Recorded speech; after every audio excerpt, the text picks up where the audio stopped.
Bé, ha vingut l'amfitriona i podem començar. L'acte de presentació del llibre Lembranzas y Sentimientos d'Antoni Lois Pell. Bé, agraïm la vostra assistència a aquest acte a l'Ateneu Transformadors, on estem. També el poeta Amauta Castro, que farà una presentació al voltant de l'autor i la poesia gallega. Les amistats i familiars que llegiran poemes seus, a tothom qui ha ajudat a afegir sentit i sentiment a aquesta vent entranyable i al propi Ateneu. La presentació precedent del poemari, que està allà, Lembranzas y Sentimientos, fou el 4 de setembre passat a la terrassa del Círculo Savignao d'Escairón, a Galícia.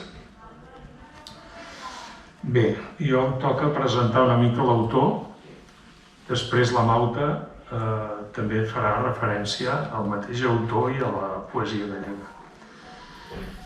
En paraules de l'autor, diu que ell "Son do Castro de Morelos, onde melhor se ve o miño, onde melhor se ve o ceo, onde o lindo o seu vento, eu xa sei se vai chover. Que pena que non estén aqueles que eu amei, que pena que xa non vexa o castro que eu deixei.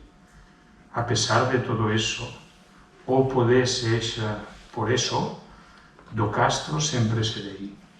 Bé, ell aquí doncs parla que és de Castro de Morelos, al costat del Miño, del riu Miño, on es veu un cel molt bonic, s'ensuma el vent i així sap que ja plourà. Bé, tenim doncs entre nosaltres Antoni Lois, escriptor i poeta, que va néixer el 4 d'un gener de 1948, és dir, és més jove que jo, a la localitat de Castro de Morelos, municipi de Savignao, província de Lugo. Dic això perquè situeu el lloc. A part que veureu ara un vídeo que també us situarà. I actualment resideix a Barcelona, molt a prop d'aquí. L'Antonio és economista de formació i tècnic amb estampats, tints i acabats tèxtils. Ell, com poeta i escriptor, ha participat en nombroses publicacions col·lectives de poesia i col·labora a una revista mensual digital pontevedresa que es diu De Vella a Vella. Actualment també participa a Coletània de Literatura i Artes Culturas Centroiteiras amb poetes portuguesos i gallecs.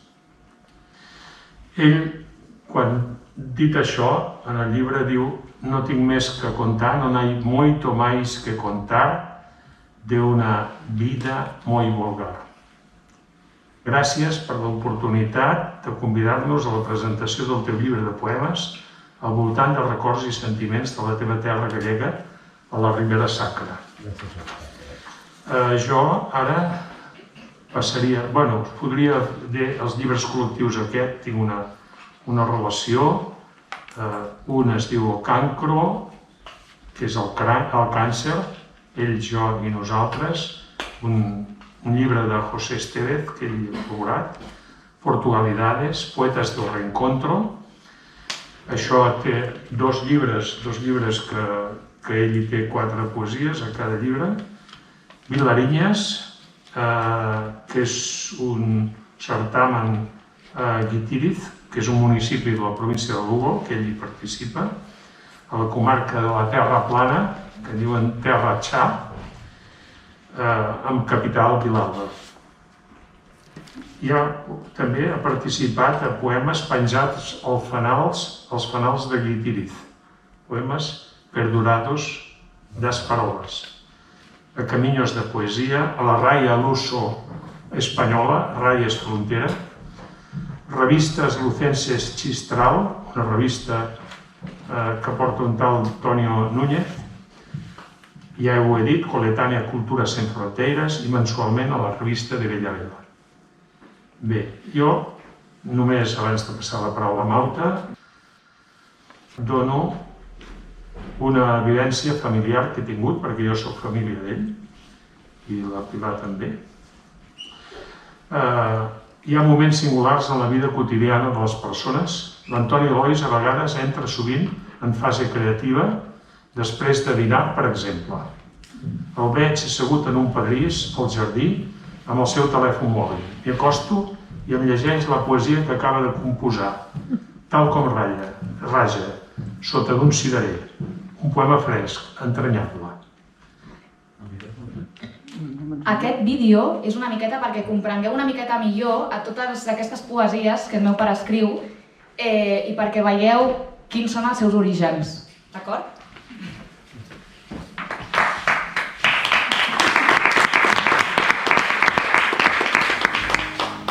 Este es el Castro de Mourelos, lugar donde nací. Lo que veis son las ruinas de la casa donde, por primera vez, vi la luz. La primera casa de mis padres cuando se casaron, de la cual solo se conserva este horno y los restos de este carro típico gallego, nuestro carro.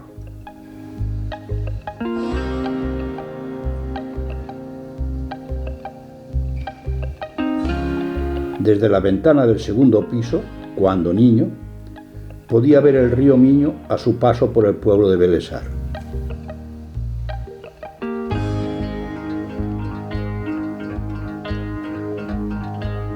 Hoy han crecido los castaños y tapan las vistas del río.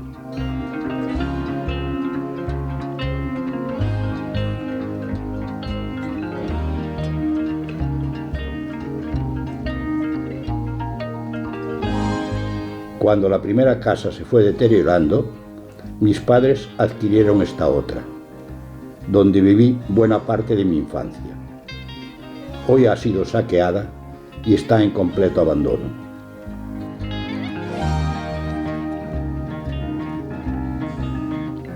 El lugar que habéis visto, junto con estas vistas del río, los viñedos, sus montañas y sus gentes, contribuyeron en la inspiración de una parte muy importante de mi poemario, Lembranzas de Sentimientos.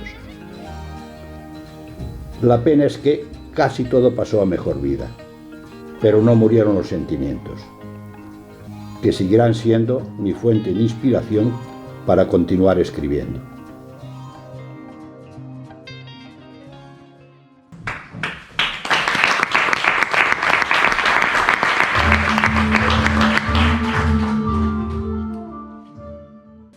Bé, passem doncs la paraula a Maute Castro, nascut casualment a Baracaldo, però que ha passat tota la infància i l'adolescència a Vigo, a Santiago de Compostela, i des del 2004 és gironí.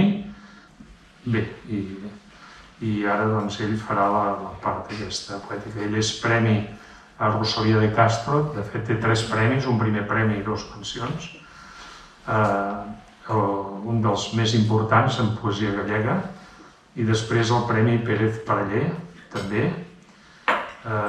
Bé, té 5 poemaris publicats i nosaltres el coneixem d'un grup d'escriptura que tenim a Vilassar de Mar, perquè l'hem invitat a través de la Mar i ens ha vingut allà a fer una explicació sobre poesia gallega.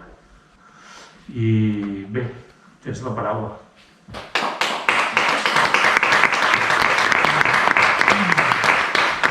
No sé si s'han sentit. A veure, jo normalment me faig molts apunts i no sé què, i anava parlant abans d'entrar en Mar, que ella és l'encarregada de dir-me quan jo sobrepassi el temps, que ho faré, d'avisar-me. Perquè a casa normalment estem com una mena de pel·lícula sueca en la que ningú parla, però quan em toquen el tema, doncs és com pulsar el play, no? I allà començo a tocar històries. Efectivament, jo l'Antonio Lois el conec en una trobada poètica aquí a Vilassar, en la que en principi jo vinc a parlar de poesia en llengua gallega, i em trobo amb una persona que té un coneixement de la tradició poètica del nostre país i que a més porta 4 dècades vivint a Catalunya.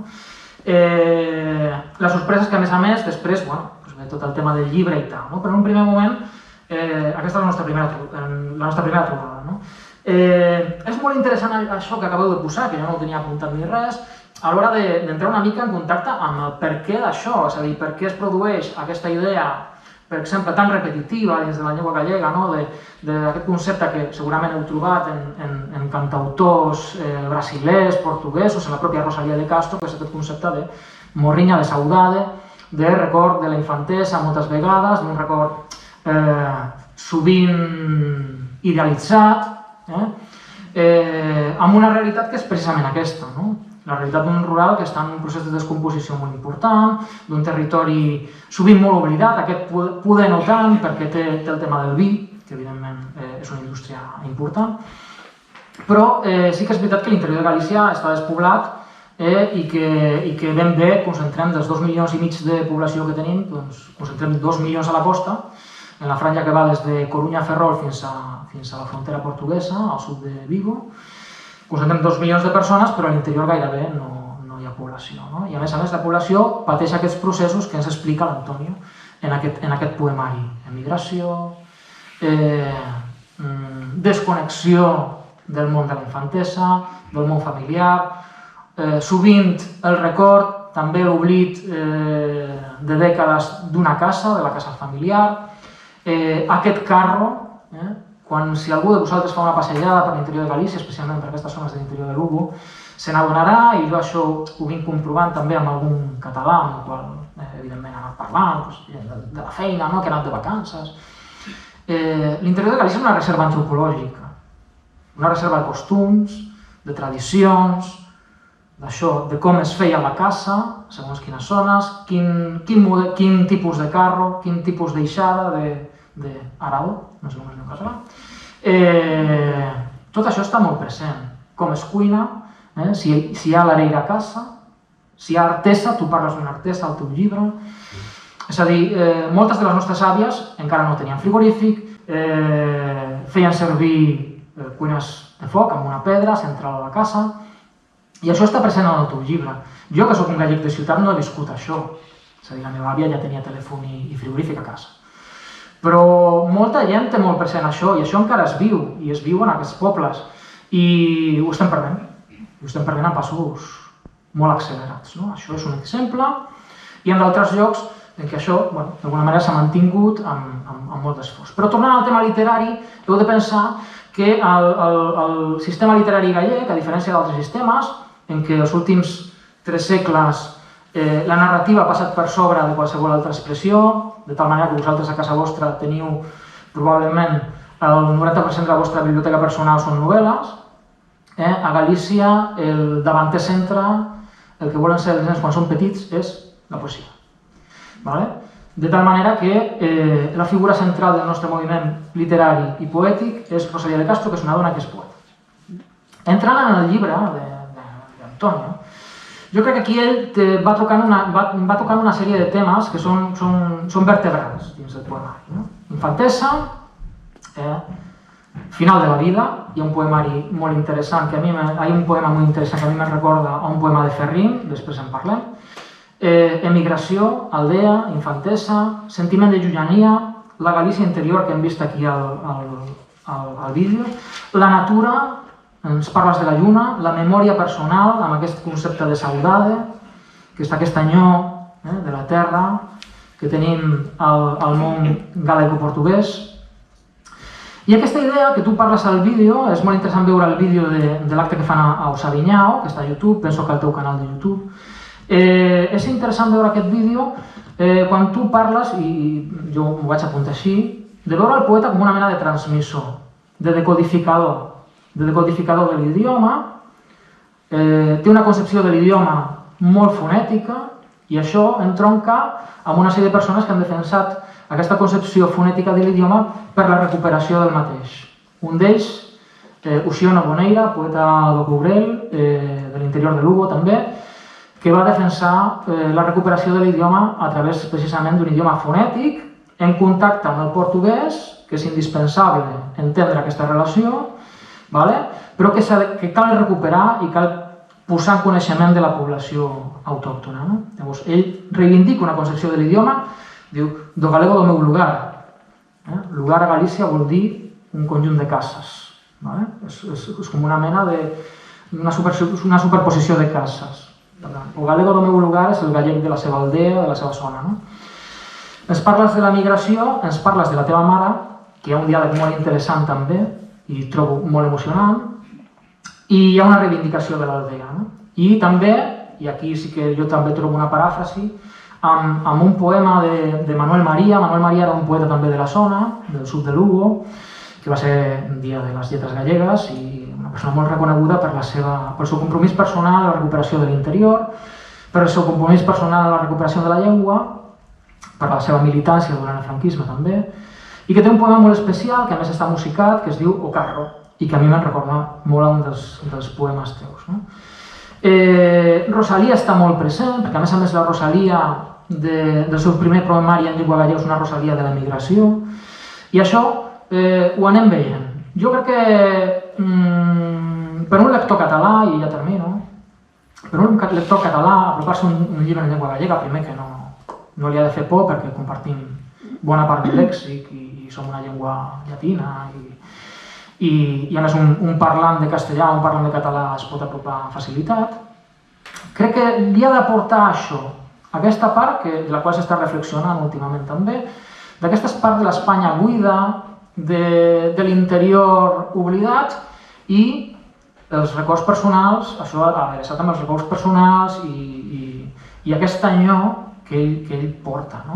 És un poeta de rectitud formal, ell diu que escriu tant com ratlla, jo crec que és probablement sí, però té un coneixement del ritme i de la rima interna del poema molt natural. Per tant, és un poemari especialment sentit, és un poemari entroncat amb la tradició poètica de llengua gallega i de llengua portuguesa, i és un poemari que et pot traslladar a això que veiem en el vídeo, que ha servit molt per ubicar, jo trobo que és molt contextualitzador. Jo he destacat així alguns noms dels poemes, per si després el compreu. Soña Neno, que em sembla que el recitaves tu a l'acte, molt ben recitat, per cert. Trobo que és un poema també molt evocador. Camiños, Súplica, els poemes amb els que dialogues amb la teva mare, Os ollos da miña nai, Quixera falar con ela, i O día que marchei, O día que marchei, és aquell en què es parla... O día que no me atopes. O día que no me atopes, que aquí, en s'agradi o no, és un poema d'una persona que està enfrontant la fase final de la seva vida i que es posa davant dels seus propis records i ens adreça a allò que probablement molts de vosaltres, quan vau veure Ciudadano Kane, quan en Charles Foster Kane se'n recorda del trineu que tenia quan era petit. Doncs això és probablement allò que veurem en els estertors en moments finals de la nostra vida, i ell està fent una reflexió d'això. És un poeta de senectut, no sé si agrada aquesta paraula o no, és un poeta de senectut, és veritat, i és un poeta que enfronta la fase final de la seva vida, i això a mi me suposa un gran respecte. Per tant, la recomanació és apropar-se a la nostra cultura, a la cultura gallega. És un gran desconegut a Catalunya, penso. La llunyania és més de la que ens pensem. Cal dialogar entre cultures, és una fórmula aquesta. Apropeu-vos a la cultura gallega, a la llengua. Apropeu-vos també al poemari d'Antonio Lois, a Lembranzas y Sentimientos. Moltes gràcies.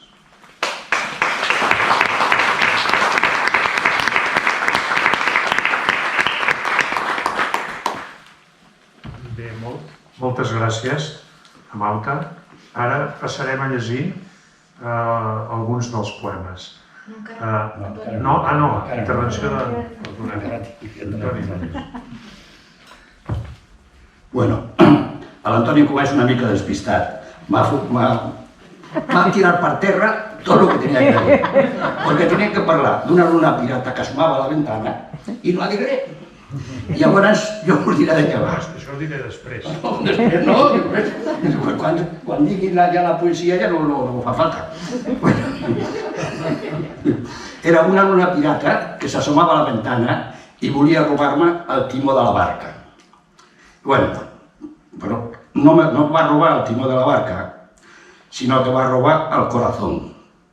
Porque la luna pirata, que sale en el poema, era mi señora, Sara, artífice principal en el montaje y la edición de este poemario. Después de lo dicho por mis amigos y de compañeros de mesa, Antonio Plans y el poeta Mauta, poco más tengo que añadir. Tan solo que este poemario está basado en el amor a los míos y en una parte de mi alma que cuando yo partí quedó mi aldea. Y una parte, parte de esa aldea que a pesar de la distancia siempre va conmigo. Es todo.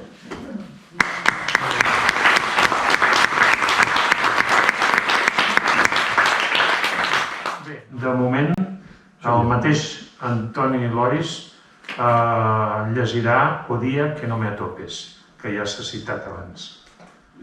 O día que no me atopes, es decir, el día que no me encuentres, que es lo que comentaba antes el amigo Amauta, es este poema que os voy a recitar y que a mí particularmente me gusta. Dice así, el título del poema es O día que no me atopes. O día que no me atopes, se te cansas de buscar, búscame na miña aldea, búscame no meu lugar. Só aí me has de atopar. Atopararme no vento e no seu zoar, na choiva do seu inverno, que repica no tellado e semella non parar. Atopararme nas sombras das súas xestas, esas noites de luar, en que semellan fantasmas que te veñen a espantar. Atopararme no orballo, seu orballo da mañá, o que xa acaricia a cara e semella non mollar. No soar das súas campás, as campás do campanario, da igrexa da miña aldea, da igrexa do meu lugar. O día que non me atopes, se me queres atopar, búscame nos meus recordos, fantasmas do meu lugar, neses fantasmas que falan sen unha palabra dar. Fantasmas da miña aldea, fantasmas do meu lugar, fantasmas dos meus poemas que non puiden recitar.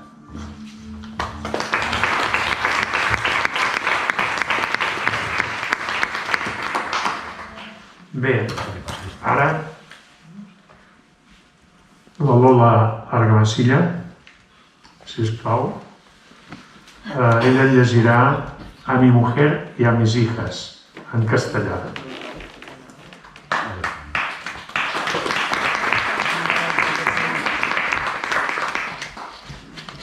A mi mujer y mis hijas. Estas líneas que hoy escribo son para mis tres amores, mis dos amores pequeños, mis tres amores mayores.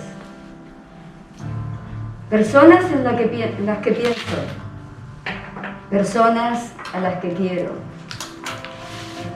Os lo digo con un verso. Hoy, aquí, no tengo flores.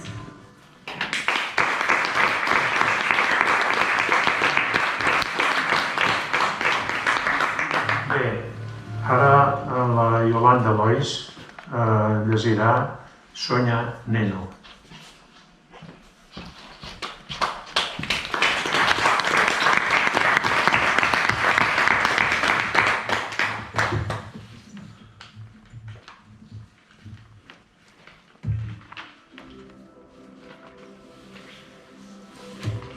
Soña, soña, soña, neno, agora que eres pequeno.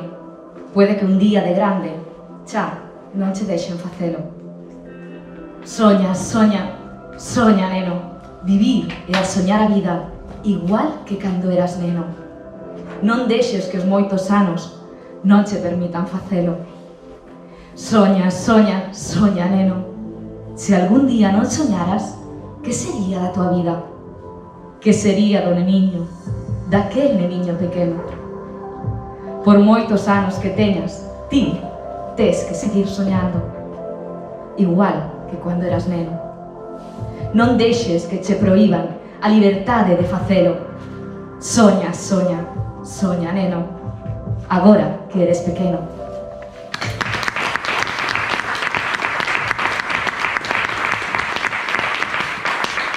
La Gemma Valle ens llegirà a Sara, a mi senyora.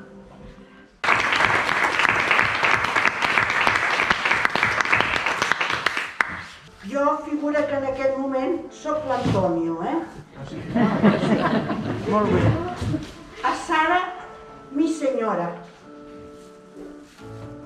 La luna llena se asoma a la ventana.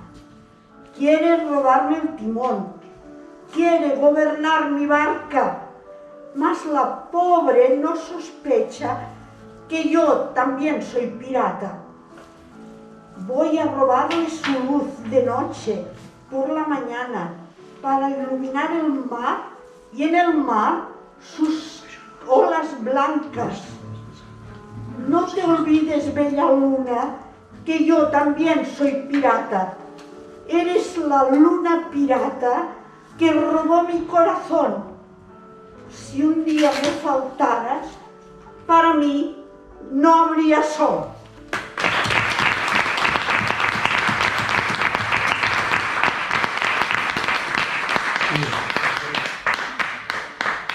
Ara la Míriam González llegirà versos na lua. Lua és lluna. Endavant. Na túa lúa escribín versos, en noite de lúa chea. Son versos de sentimentos que non precisan de letra, para así eu poder lelos, atopándome onde sexa. Nunca así esquecerei meu lugar e miña aldea, e parte da miña vida que pasei na miña terra. Diso e non doutra cousa, e do que fala o poema. Son versos de sentimentos que non precisan de letra. Versos que escribín para min e para a miña terra. Só preciso ollar a lúa, non preciso ler a letra. Son versos do corazón que sempre escribo sen letra, e cada vez que os leo, síntome un pouco poeta.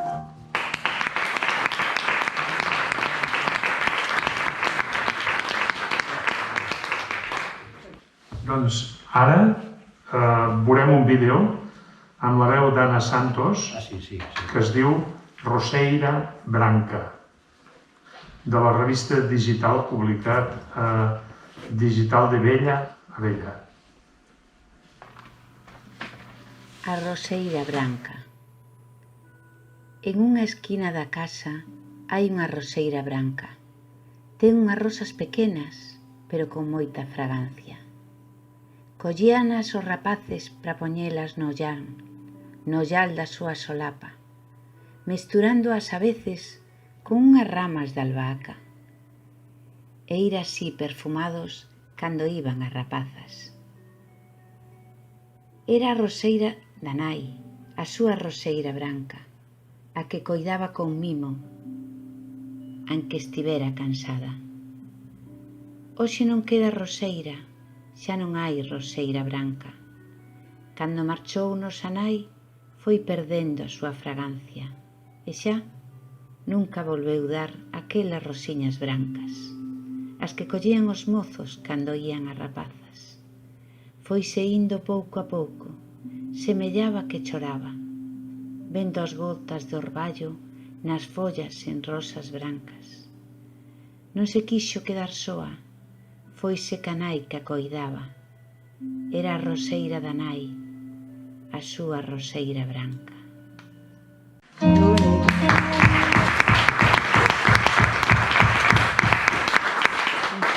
Ara la Pilar Ferrero llegirà Cuando faltaron los padres.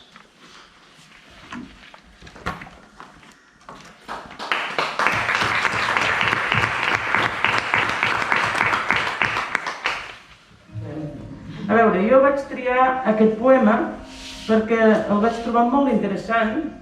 Conec molt a l'Antoni Lois i em va inspirar doncs, un profund sentiment. Llavors us el vaig llegir per compartir-lo.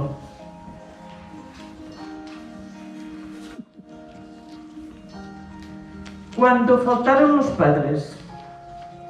Cuando faltaron mis padres, yo volví a nuestra casa. No estaba la puerta abierta y nadie nos aguardaba. Nadie nos daría un beso ni los abrazos de antes. La puerta estaba cerrada. Cerrada estaba con llave. La fui a buscar al lugar donde siempre se guardaba. Un agujero en la pared con una piedra tapada. Con cuidado abrí la puerta, pero rugió la bisagra. Era lo único de casa que bienvenida nos daba. Dentro todo estaba igual como ellos la dejaron, pero le faltaba el alma que daba vida a la casa. No había pan cocido ni aquella empanada que preparaba mi madre cada vez que yo llegaba, porque ella bien sabía lo mucho que me gustaba y que le sigue gustando. Falta el alma de los padres que daba vida a la casa. Fueron pasando los días y llegó el de la marcha. Cerré con cuidado la puerta. No me volví a mirarla, no fuera que, al volver, verla, lágrimas que no quisiera a mis ojos asomaran. Qué triste la despedida, en que nadie te despide y de nadie te despides, sintiendo tan solamente el rugir de unas bisagras, que imaginas que te dicen: buen viaje y hasta pronto, no tardéis en volver, que estaremos esperando. Al ver que era un recuerdo, lágrimas, sin yo quererlas, a mis ojos asomaron.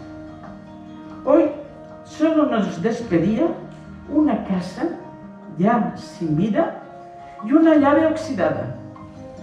Ellas nada nos decían, porque ellas no hablaban.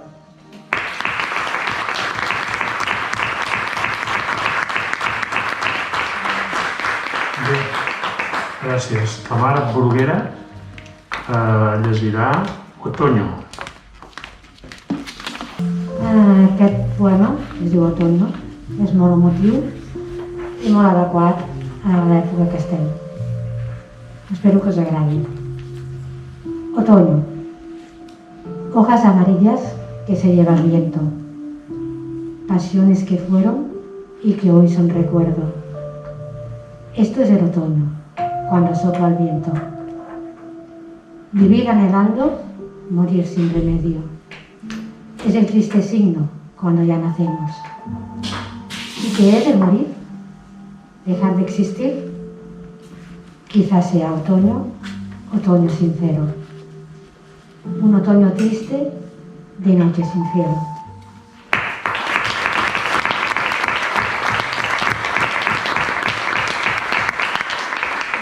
La Sara Limeres, sisplau, llegirà Onde foi aquel Nadal?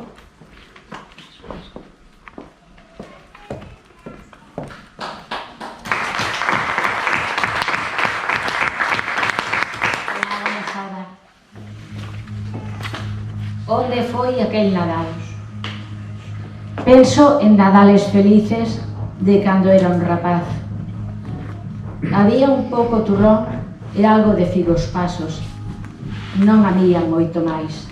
Só as roscas que facía a nosa querida nai. Facía rosca de noces, facía rosca de pan.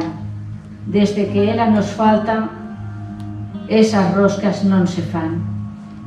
Non se fan rosca de noces, non se fai rosca de pan. Os turróns que antes comía xa non me saben igual. E aqueles figos pasos, os que mercaba meu pai, deses figos xa non hai. Hoxe comes outras cousas, dun custo moi sideral. Pero eu sigo preguntando, onde foi aquel Nadal? Aquel Nadal tan humilde que disfrutei cos meus pais.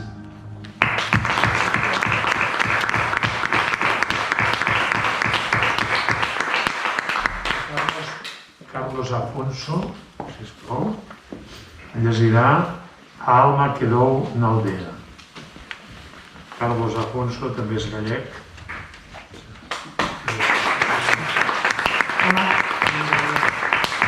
Un gallec militar. Cando sendo un rapaz, cando casi eres cativo, e marchas da tua terra, a alma non vai contigo. Ela quedase na aldea, espera que un día tornes e poidas falar con ela. Veste facendo sabello, dos que na aldea deixaches, poucos ou ninguén che queda, pero ti segues querendo cada día ir a vela. Non por ver aquela aldea, que daquela pouca queda, si por ver aquela alma e poder falar con ela. Ver a alma do rapaz que, fai tempo nun outono, marchouse da súa terra. Ela non se quiso ir, quedouse na tua aldea, onde espera cada día que veñas falar con ela. Como hoxe non podo ir, dedico este poema.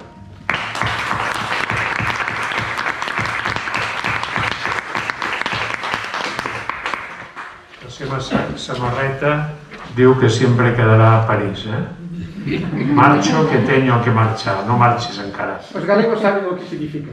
Sí, nosaltres també. Marcho que teño que marchar é que non quero marchar, pero non me quedo outra remedio. Sí senyor, sí senyor. Una de molt maca ara que es diu Marinero Viejo Amigo, Alejandra Campos Arsenal.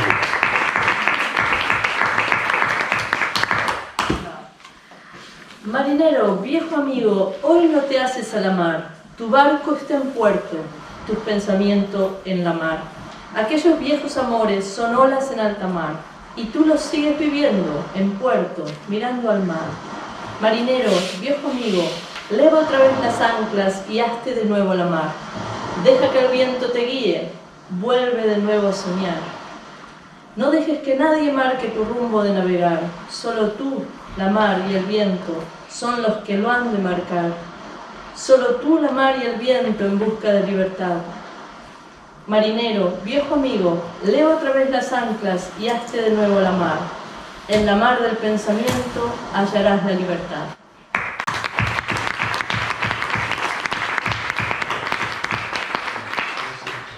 Ara, el pot petit i la bona confitura, Coses pequeñas, es titula. Magda Pola, al micrófono. Hay algo que non se sabe se antes non o has vivido. Non o ensiña ningún mestra, nin se aprende en ningún libro.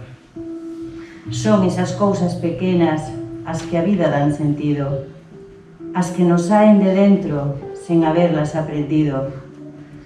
Como é dar unha man sen que nos pidan auxilio. Son esas cousas pequenas as que a vida dan sentido. Volver a topar amigos que xa dabas por perdidos. Son esas cousas pequenas as que a vida dan sentido. Chegar a casa cansados e ver felices os fillos.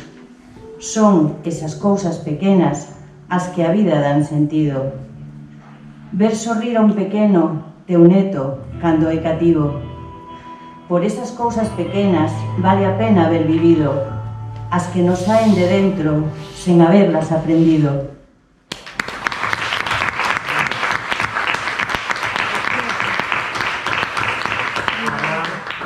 La Vanessa Lois llegirà Os ollos da miña nai.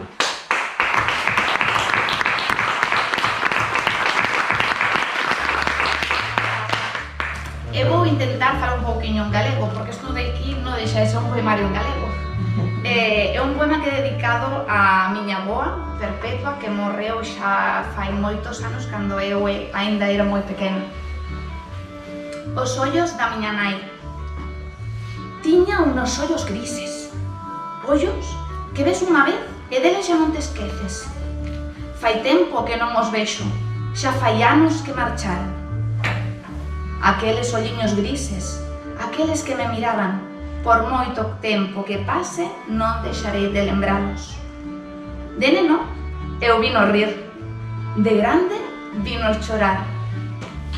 E cando pasou o tempo, vinos tamén marchitar. Foron pasando os anos, os que querían marcharon. Aqueles oliños grises, soiños, moi sós, choraron. De tanto chorar soiños se marchitaron. Fai tempo que non os vexo, fai anos que se marcharon. Aqueles oliños grises, aqueles que me miraban, por moito tempo que pase, non deixarei de lembralos.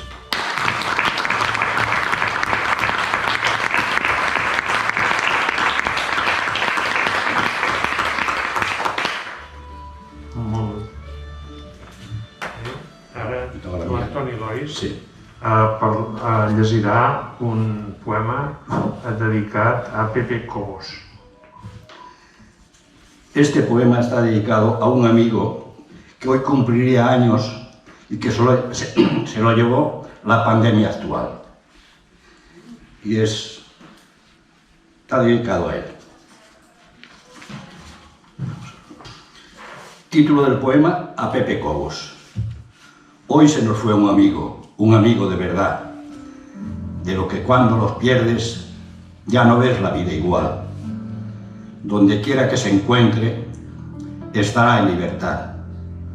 Nos dejó sin su presencia este virus criminal. Nos dejó sin su presencia, pero no sin su amistad. Su amistad y alegría jamás logrará borrar.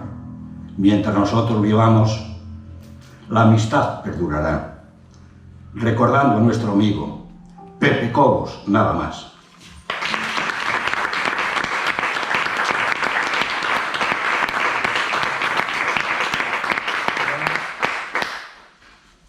Ara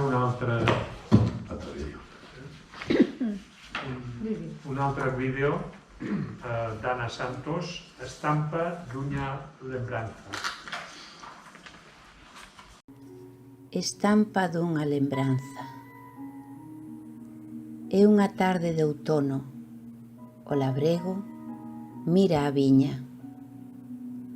Mira as súas follas de cores, que máis que ser follas bellas, semellan xardín florido.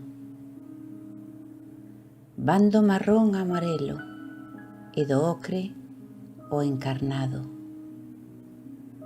Mira con tanto cariño que parece enamorado. Sinte tocar as campanas o ángelos na ribeira.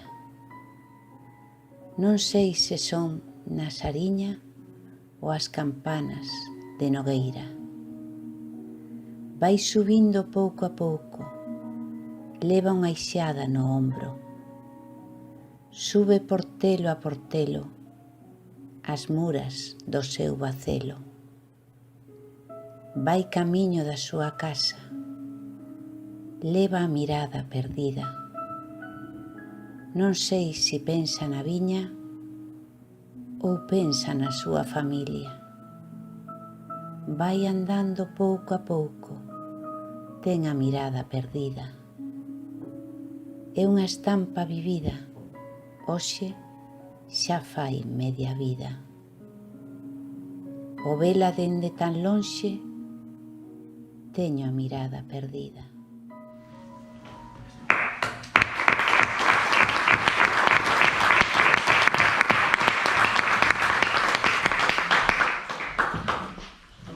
Bé, hem arribat a l'hora del tancament.